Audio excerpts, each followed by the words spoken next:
I thought his dad's comments at the Ballon d'Or were a little out of touch. I'm like, dude, just because you have a mic doesn't mean you have to like be a stan in front of the mic. Like, like you can just be normal, you can be humble, you can congratulate Dembele.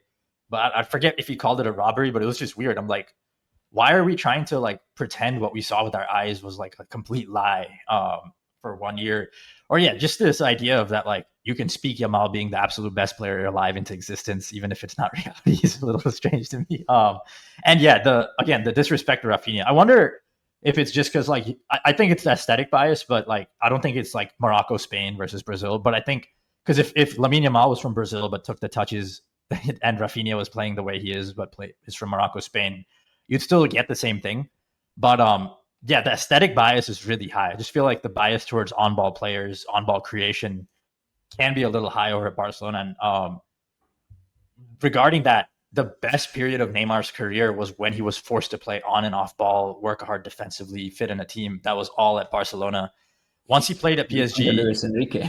yes, and it's widely understood that Barcelona contained Neymar. So Yamal is like trying to break out of Barcelona orbit very early. Feels like he exerts a very heavy gravity.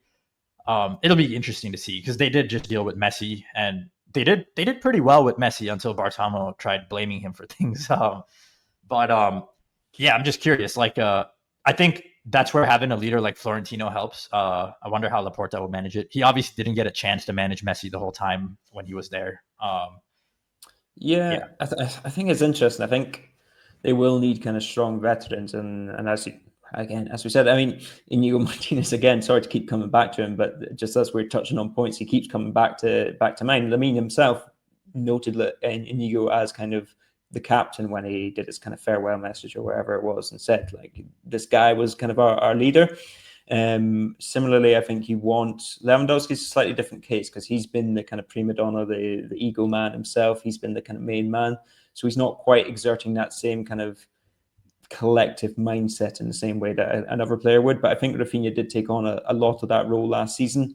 I think you want those big characters, and even if Gundogan may have thrown Ronald Araujo under the bus and somewhat knocked off his entire confidence, I think you do want kind of elements that will push back against Lamine. And I think that'll be something to watch over the coming years.